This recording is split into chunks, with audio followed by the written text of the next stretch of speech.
Tapped in today with my boy Nigel Williams-Goss. First thing I want to say is, how you doing, bro?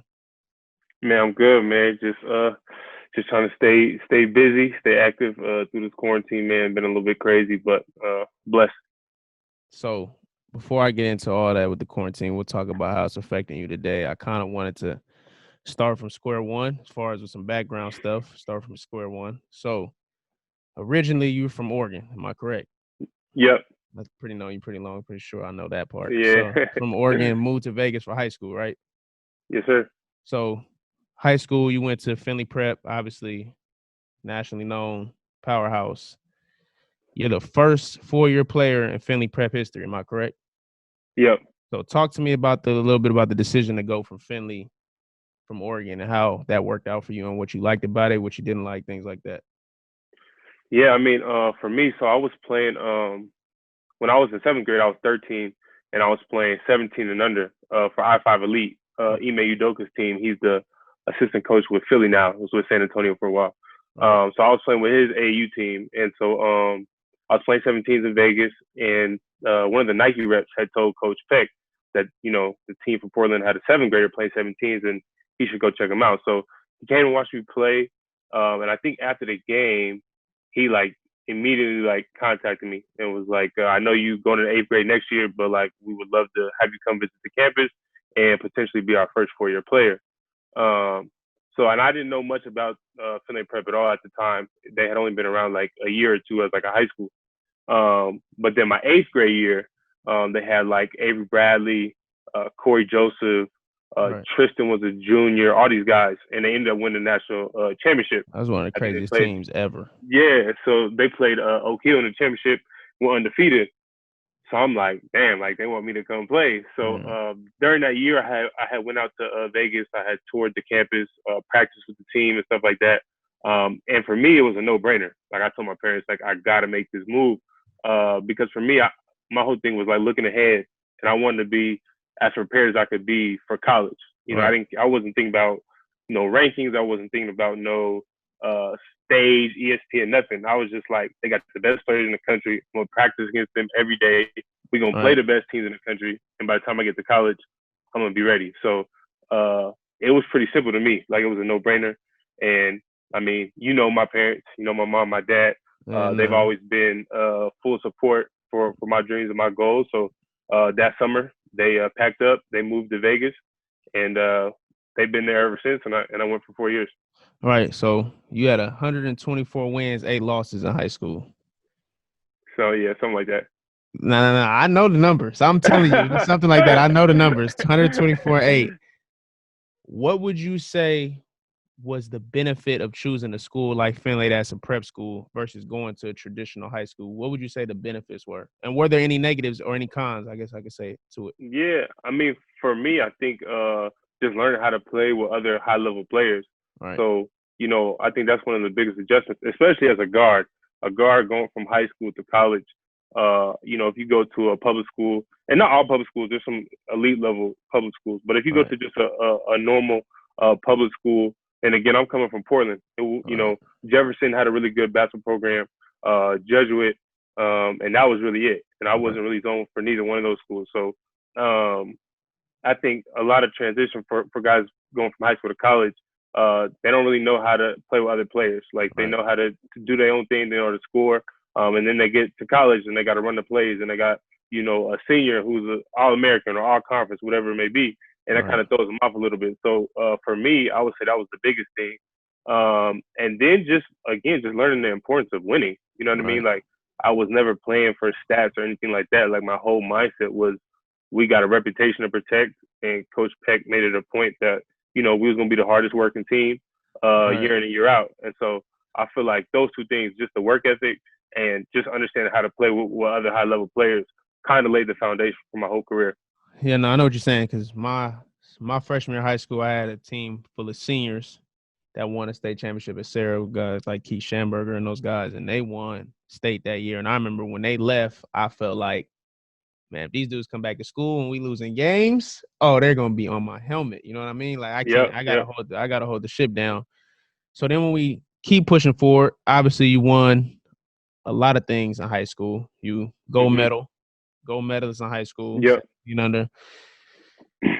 How do you think Team USA helped you evolve as far as getting outside of the scene from Finlay and your AAU scene? Do you feel like Team USA brought a different dynamic to your basketball game or your career for the long haul, or do you think it was pretty much the same as playing for your marquee AAU programs?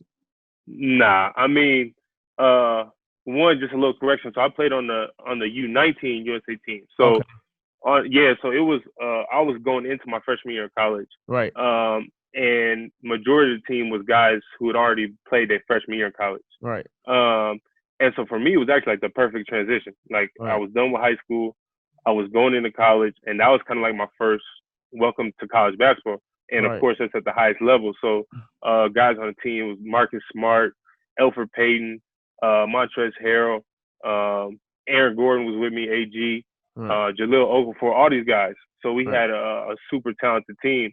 But again, it just showed me like what I was stepping into and Right. how serious the competition, was going to be at the next level. So, no, I definitely brought a whole different dynamic. But for me, I think just making the team, and then in the gold medal game, I was like a second leading scorer and like led the team in minutes, all this stuff, and I wasn't even supposed to make the team. So I feel like for me, just being able to come into the USA tryouts is kind of like, okay, like this guy's good, he can come get an invite, but he ain't really gonna make the team because they had just won a gold medal the year before. Right. And so I came in there, worked my butt off, made the team, then, ended up having a good tournament. So it kind of let me know that like I could play with the best even at the college level. So Right. I feel like it really helped my confidence going into college. Right. So, like I said, I've known you for quite some time, so I've known you to be the underdog in situations. Obviously, we were the same class, 2013. So, in that situation, you were the top dog, and I would look at myself as an underdog in those situations. You know what I'm saying? But I specifically remember our 2013 class. I remember the McDonald's All-American game. I remember watching that game. You know what I'm saying? Guys like Casey Hill was in our class. Roshan Prince was in our class. Like, it was a lot of dudes in our class. You know what I'm saying? I was going through the list the other day. Cat Barber was in our class. It was some dudes, you know what I'm saying? Harrison Twins, Julius, all them Julius guys. Randle. You know what I'm saying? There's Yeah. dudes in that class. But I specifically remember watching the Jordan game, the Jordan Brand Classic game. And I remember you were shredding. I think you had like, what'd you have? Like 20? What'd you have? Yeah, I led my team score at 18. How did you not get MVP? Did y'all lose that game? No, we won. I had a steal and a game winner. And the game winner. I remember this specifically. Yeah. I remember this. What was it a little bit of frustration on your end not getting So at that point though, I wasn't really pissed because again, I was so used to doing things and then being slighted. So Right. it was just another one of those things. I mean, if you're in an all-star game, your team wins and you're the leading scorer, bottom line, you're the MVP. Right. That's just the bottom line. Like that's how Any all-star games game. No. Yeah. Mm. So that was just like a stamp on like again, it was the last game of high school, it was the all-star game. Right. And that happened. So I was just like, this is just part of the storybook. So not really. I wasn't really mad. It was just part of the story. Yeah. So in other words, you was kind of mad, but but I was used to it though. Yeah, you know what I mean? I hear you. I'm gonna keep it pushing. Now that we're a bit older, when you're kids, you look at certain things. It's like, okay, he has this school, this school, this school. I have, and it's what it is. You're gonna naturally look and compare certain things to certain dudes, something like that. Right. But now that I'm a bit older and I look at it, it's like, okay, like your final, you committed to UNLV, obviously. Yeah. That's not a high major. UNLV has had moments right, like that, right, but right. not a high major. You were obviously, I remember we talked about it a little bit in high school, later on in college. You were considering Harvard, which is an Ivy League. Yeah. Right. First of all, were you genuinely considering that, or was that just? Yeah, nah, it came down to Harvard and UW. Like I was going to Harvard or UW. I think we've had this conversation, but okay.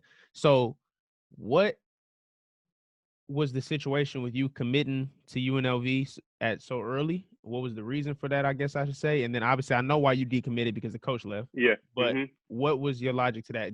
Was it because you were in Vegas and you were just like being there and it was comfortable, or what was the? Yeah. I committed to UNLV as a sophomore. Right. Again, for me, it was just like Coach Kruger, who obviously went to Oklahoma, has done great things at Oklahoma. He was recruiting me since I got to Finlay as a freshman. Again, I just never really been into like the hype and I want all these schools to recruit me. Like, yeah, it's great. There's nothing wrong with that. It was just, for me, I just wanted to focus on getting better. And I didn't want to have to worry about like who's coming to see me play and can I get this offer. I was like, my parents just relocated to Vegas. I was there, like you said, I'm right there. they were really good at the time. They had made the tournament my They were freshman good. and Was that sophomore like year. when Yeah, Justin Hawkins, Bryce Jones, and all them? Justin, Them and yeah, San Diego State used to have some Anthony of the crazy. Marshall, all those guys. Kendall was there Mike too, right? Bolger. Or Yep. yep. So so it was a good program. I was in Vegas. I didn't really feel like going through the whole recruiting hoopla. Right. And it was a good situation. So Right. I jumped on it, and then like you said, Coach Kruger ended up leaving. And once he left, I really felt like I knew I was going to Washington. Right. Because again, that's where I was from. I'm from the Northwest. Right. And watching, all the guards, Tony Roden, IT, Nate, B. Roy, all those guys go to UW, I was like, that's where I want to go. Right. And then when Harvard got in the mix, my family's real big on education, especially my mom. So once they started recruiting me, it was definitely something I had to look at. Like, you don't just turn your back on Harvard. Right. You know what I mean? And then they had a good program too at the time. Tiani Chambers was there. Zena ended up going there. They were going to the tournament, stuff like that. They had upset New Mexico with Kendall Williams and them, I think, one of my years in high school. So they had a good program too. It wasn't like they were, a slouch. Right. So Harvard was really intriguing to me, but ultimately I chose to stay in the Northwest and go to UW. Right, yeah, because I remember when I was in high school, I think right before I started getting in the mix with San Diego State, I think Cal Poly San Luis Obispo, Coach Calero was at San Luis Obispo, and then Cornell started calling my senior year, and they were calling telling me I had to take the SAT over again because they wanted my scores a little bit higher. And I remember at that point, I'm like, man, I got this test score, like if this not good enough, like I'm not even worried about it. And I remember my mom was like, if Ivy League school tells you you're gonna take that test, you're gonna take it every Friday until you go.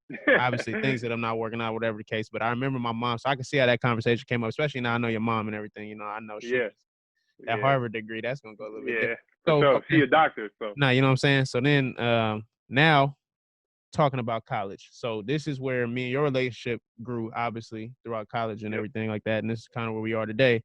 So when we decided talking about Washington, talk about what made you decide to go to University of Washington. Obviously, we talk about the guards and everything like that. You came in with a super class that year, a really good class. I'm not gonna say a super class because some of them are weak to me. But you, Jamel Taylor, Darren Johnson. Who else was in that class? With you. Some of them were transfers, not just freshman class. I'm talking about transfers. Mike Anderson had transferred in. Yeah, that's one of my favorites. Yeah, Mike transferred in. Me, Darren, Jamel. Who else did we have? Was Rob? Rob just checked in too, right? Nah, he checked in sophomore year, so he came sophomore year. He sat out the year before? No, Paris Blackwell. Paris. That's who it was. Paris. Year before and then played. Right. Paris. That's who it was.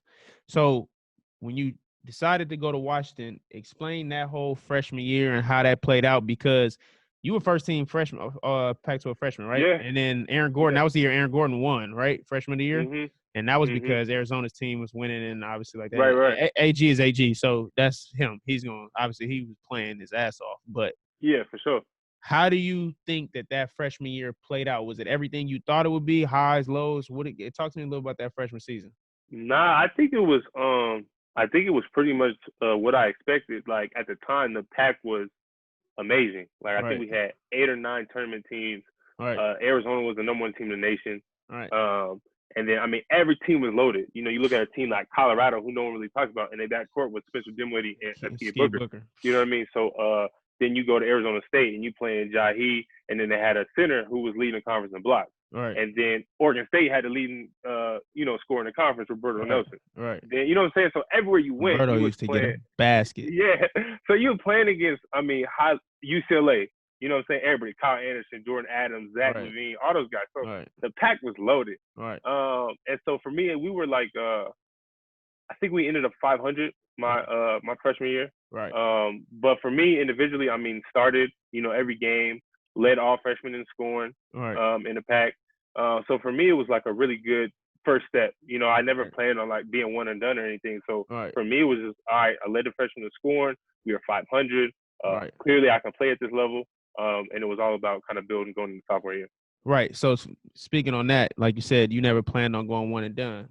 The funny part about that is if you look at a kid who's played in the Jordan game, McDonald's All-American game, a lot of these kids get caught up in this hype and situation where they feel like, okay, well, if I played in this McDonald's game and whoever else was top. Julius Randle was in the McDonald's game with me, and he's about to be the number 2 pick. Then there's no way I won't be a first rounder. Right. But obviously, I know you, and so that whole freshman year and going into sophomore year, people don't really know this. We spent probably every weekend together. I think from October till about, I think we went home in May or June, and I think that whole every weekend. And I remember every weekend, I'm like, obviously, I'm down the street at my small school down the street or whatever, and I would come. I see. Nah, shout out to Central, man. Yeah, nah, that we don't even listen. But I think my respect for you as a person, I think more so than anything else, which is kind of why our relationship is where it is now, is because I think watching you operate was like, man, this dude is working like he's where I'm at. You know what I'm saying? I'm seeing you in the gym. We come home after a loss, whatever case. We all in the apartment, whatever case. I forget what that little dorm apartment was. What was that? Yeah, I can't remember the name either. That joke was I nice, remember, though. yeah, come on, boy, that was 5 stars. So I'm sitting there and I'm like, man, this dude he's watching this film. He's going to the gym. And then this is when I start getting closer to you and your dad, because I see that you guys getting it in. You know what I'm saying? Yeah. Like really getting it in. And then obviously we start getting into the gym and whatever. We playing the one-on-ones and all that. And I'm like, we was working. We're working. We playing ones, you know what I'm saying? It's going down, whatever the case. And that's when Mike Anderson became a whole different animal to me, because Mike ones was like he was different. Like I'm like, this dude is 6'6", 6'7", wobbling me right now. I'm getting frustrated. But I always saw from that point on, I remember my freshman, and we were freshmen. So at my school, like I said, freshman year, you did your thing, you was hooping. My school freshman year, I got whatever the co-freshman year or whatever. I'm like, you kept me rolling, because it was like, okay, you can't get satisfied, because this dude was just everything I wanted or whatever I needed in high school. He just won or was first team freshman, whatever the case. And I'm like, he's working like they had, excuse my language, but like they had me fucked up. Like I didn't get that Jordan MVP. Like you said, they hated on me with the LeBron thing, and then keep pushing forward. You know what I'm saying? You in freshman year or whatever. So when you say you have that mindset of like, I knew I had no plans on being one and done, I think that a lot of people would say like, oh, it's easy to say that once you realize you might not go one and done. But like, I genuinely know that your mindset was there, though. Yeah, I'm seeing it. I'm like, bro, he's not thinking about tomorrow. He's thinking about 2 years, 3 years from now. He's getting better. So when we fast forward into your sophomore season, you guys play it out, whatever. You have another good season. Your team struggles really bad. Right. How much? So what after that summer, after sophomore season, played parts into you saying, you know what, this is probably best for me to cut ties, and I got to do better for myself, because I know, and like I said, Coach Romar is somebody who is super close to me. Like still to this day, Coach Romar's at Pepperdine. He was at my cousin's grandmother's funeral. My uncle and him Uncle Mario and him are really good friends, I should say. How hard was it to decide? And I know personally, but people don't know, how hard was it to kind of decide, like, you know what, I'm out? Because I was there that whole week. You know, we all in apartments. We boys. I'm talking about people don't even know. Like we used to be together every day, shoes, every day at the stores. We walking downtown Capitol Hill. We doing it all. You know what I'm saying? Whatever. We doing everything. And how hard was that moment to kind of walk in and just be like, you know what, for me and mine, I have to cut ties. Yeah, I think well, it was crazy, man. So me and Roma had been talking a lot as the season was finishing up. Right. And everything was about the NBA. You know, we have a lot of NBA scouts coming to practice. I was on some NBA boards. Right. And so at the time, I'm thinking like, I wasn't really thinking about transferring towards the end of the season. I was either thinking like, am I going to just go to the league or am I going to stay? Those were my two options. So we were just talking a lot about the NBA, and he wasn't telling me one way or the other, but we just having a lot of conversation, a lot of dialogue. Right. And then I think towards the end of the year when we started losing, he could see I was frustrated. And I think he could tell that I was maybe leaning towards that decision to just say, you know, fuck it, I'm gonna enter. You know, again, individually, I had a really good year. Right. So it was my pops. My pops was the first one to bring me the idea to transfer. Right. I'm like, okay, I was just in the Pac-12. I averaged like 16 and a half. Damn near back-to-back years. Yeah, you know what I'm saying? Like 6 assists, 4.5 rebounds. Like, I'm getting it done. Right. I'm a sophomore. I'm young, so I'm like, man, I might as well just take my chances. But my Right. dad's like, nah, like, I still don't think you're ready. Like, I think you got things you need to work on. I think you can mature, but I don't know if Washington is the spot for you. Right. So I'm like, what you saying? Like, he's like, I'm thinking you should transfer. And Right. I'm like, okay, what sophomore averaging damn near 17 a game in the Pac-12 at that time is gonna sit out a year?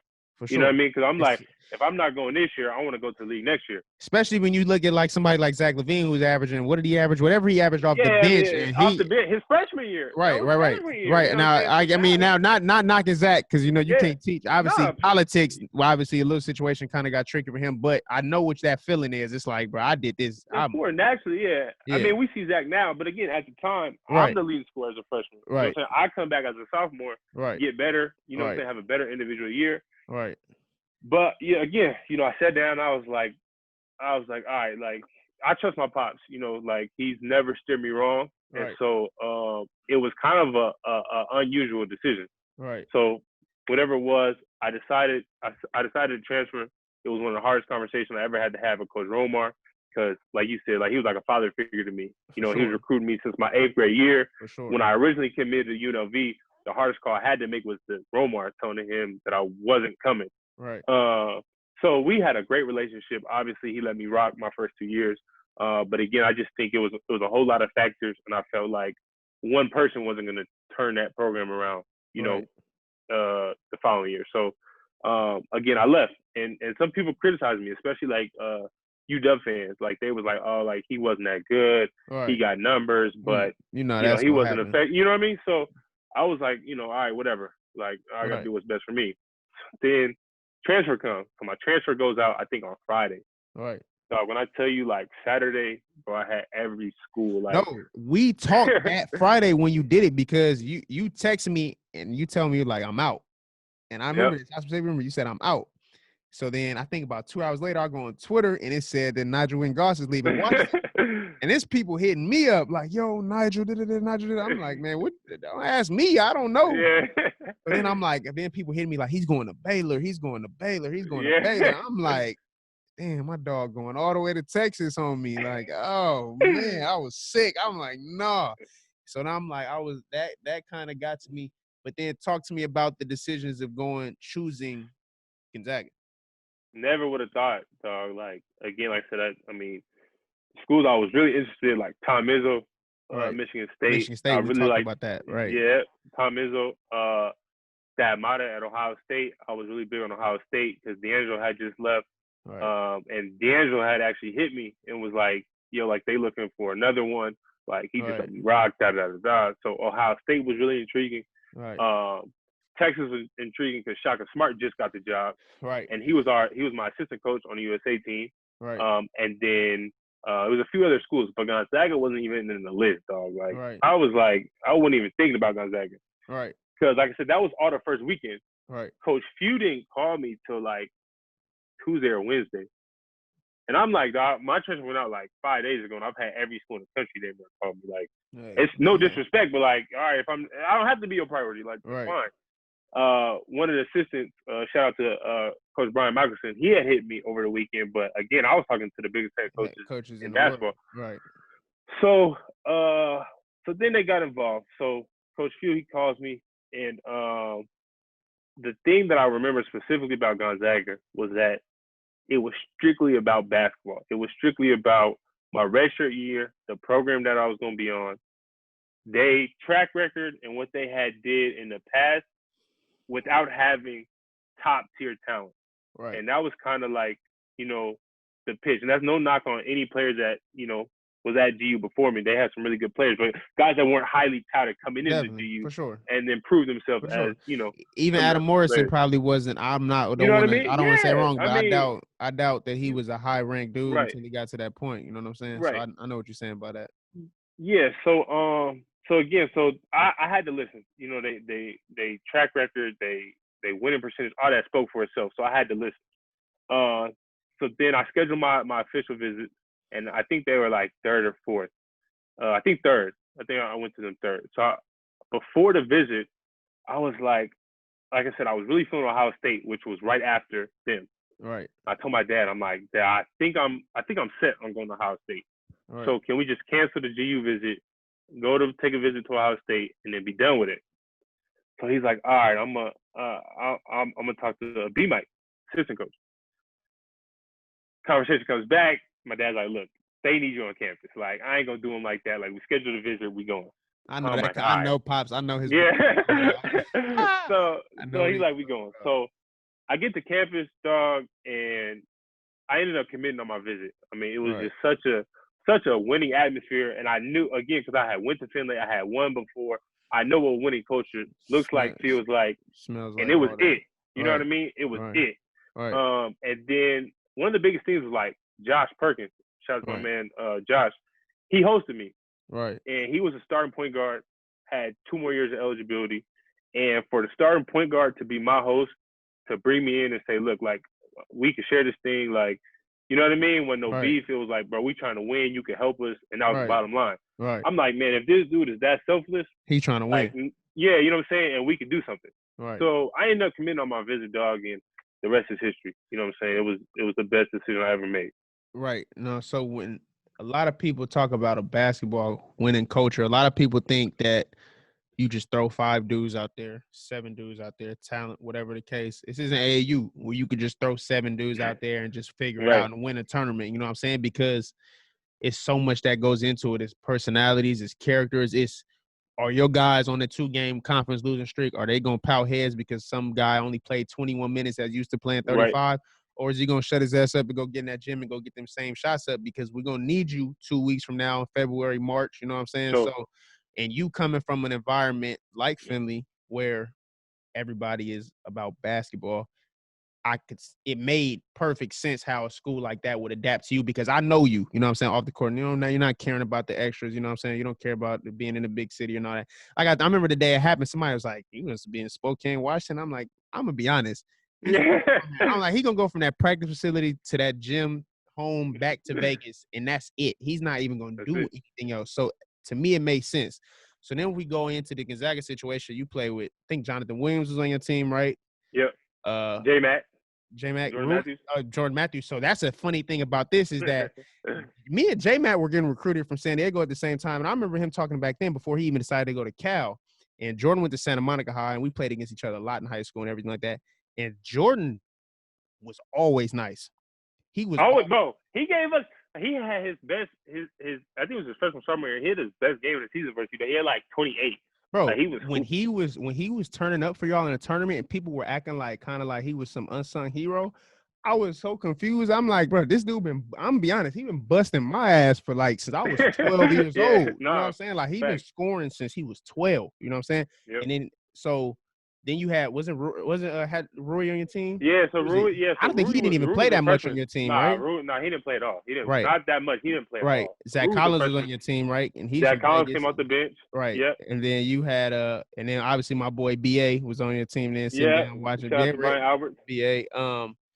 But when you talk about a winning environment and a good program, I think it's even more magnifying when you see you guys play in the national title, right?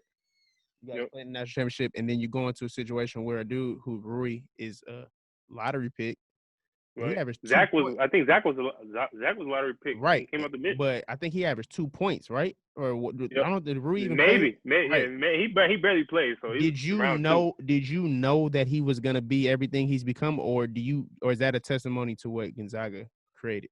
Nah, I think a little bit of both. I mean, definitely Gonzaga has to get some credit for the amount of work that they put into Rui.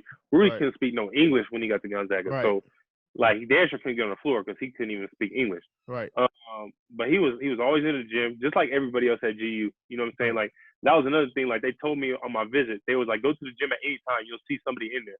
There was not a time I went into the kennel and there wasn't at least 2 players on a gun on one side of the court. You know what I mean? So it's definitely a testament to Rui, but the physical tools and skills was always there. You know what I'm saying? A guy 6'8", with his skill set, on top of the fact that he was never scared. He was never afraid to go at anybody. Even though he wasn't playing, he was, he didn't care.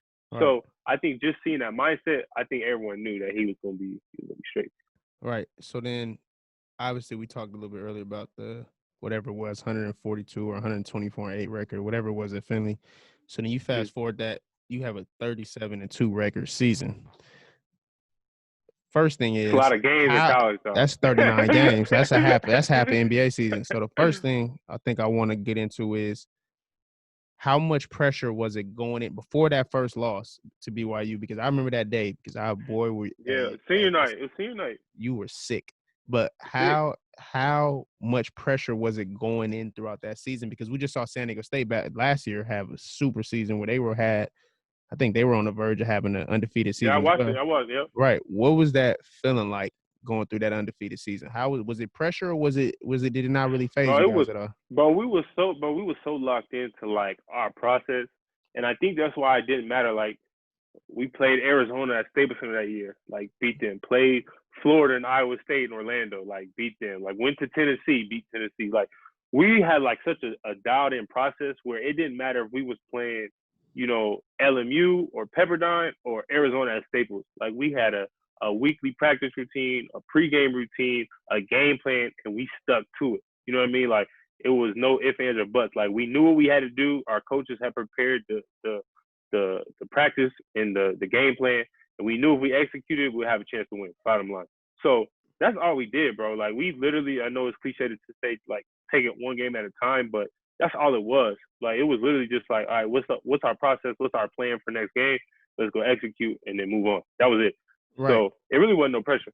So going back to your freshman and sophomore year, obviously you lost more games than you guys weren't a losing team at all. You watched this program, it was incredible, obviously. But did you feel like you were getting back to your old high school self at Gonzaga as far as there's a different type of walk and pep in your step when you win in games? I think for me it was how do I say this? I mean, I guess you could say it was proof to everyone else, and it was confirmation for myself. Like I've always considered myself a winner, and when you don't win, obviously, naturally, people are going to question that. In my head, I'm thinking, man, I'm doing what I can. People are not seeing how I'm leading that practice, how I'm preparing for games, how what I'm saying, I'm still up at 6 a.m. before class at UW, lights off, doing defensive slides in the hallway. Like no one's seeing that, but people are just like, he not winning, he can't do this, he can't do that. In my head, I'm like, man, there's a lot of factors that go into basketball, as you already touched on. So I think now, like you said, now I'm at Gonzaga, the number one team in the nation, we undefeated, and people are starting to say, oh, we knew he was a winner, this and that. You know what I mean? And so for me, it was just proof that I knew that my style of basketball helps winning, and so it was just I was glad I was able to showcase that at the college level. Right. Yeah. No, I remember. I think it was probably 15 games in when y'all weren't losing. I think I was in Pullman.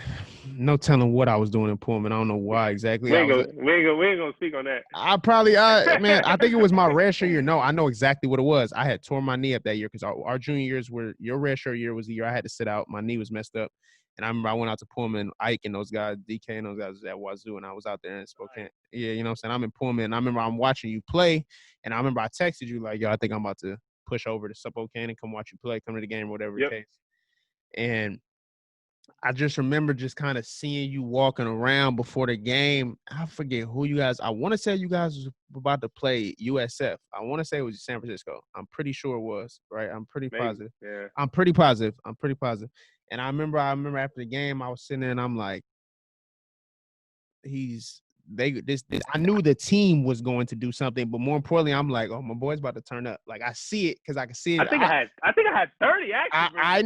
I'm not gonna give you more credit than what I just said right there, but you blacked out that game. You blacked out.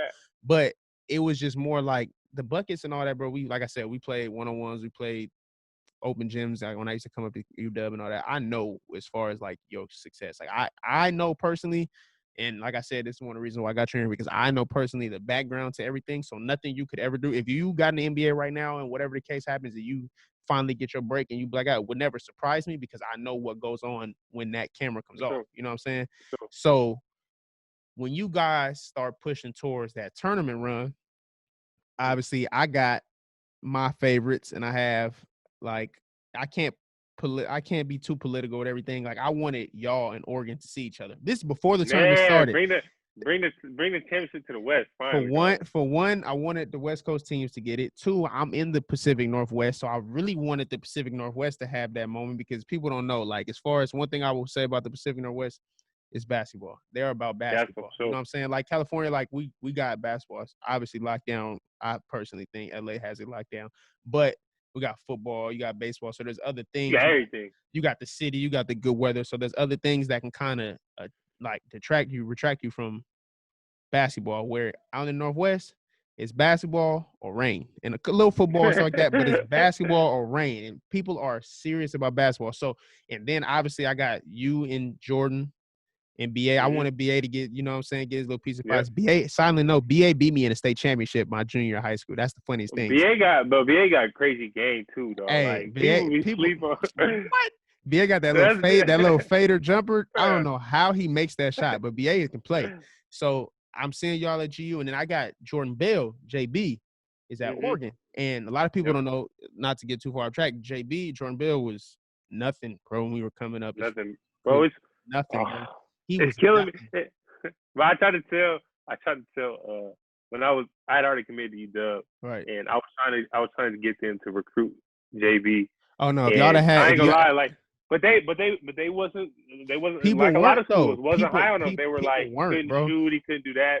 I'm like, but he does his job at a high level. Bro, I used to hear when JB used to block shots off the backboard, he sounded like a gun went off. But I knew for a fact for college he'd be fine. If UW would have had him and Rob Upshaw in that paint. Come on, man. I couldn't imagine. And me and Drew in the backcourt. Come on.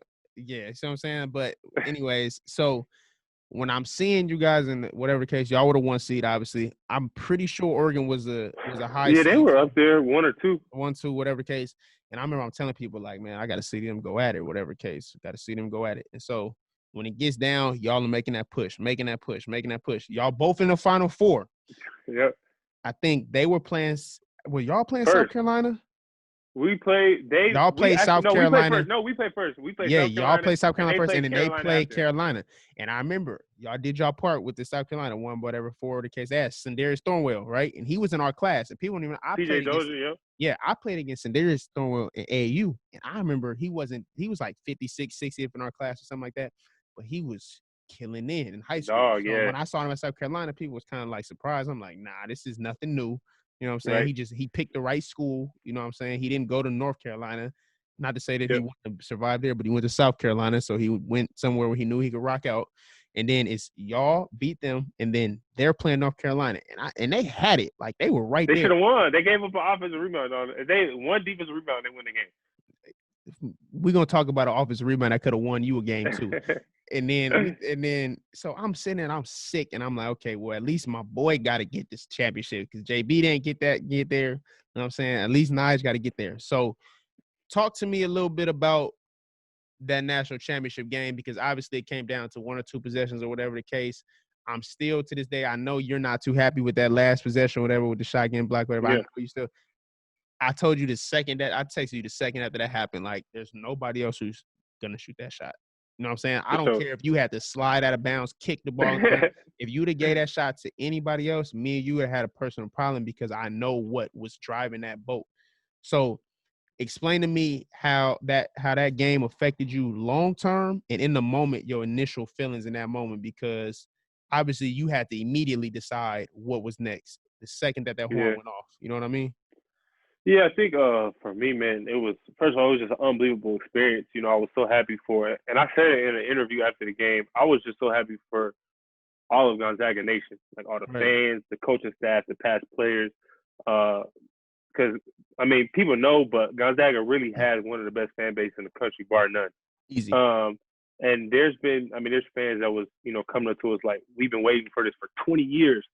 And, like, I just can't imagine watching the tournament every single year, watching Gonzaga have a great team, losing the Sweet 16, losing the Elite 8, losing the second round. You know what I mean? Like, all these breaks year after year after year. Right. So then for us to break through, get to the Final Four, be 2 minutes away from the national championship, bro, it was like, to see the smile on everybody's face, to know Coach Few got to a Final Four, which he by far deserved.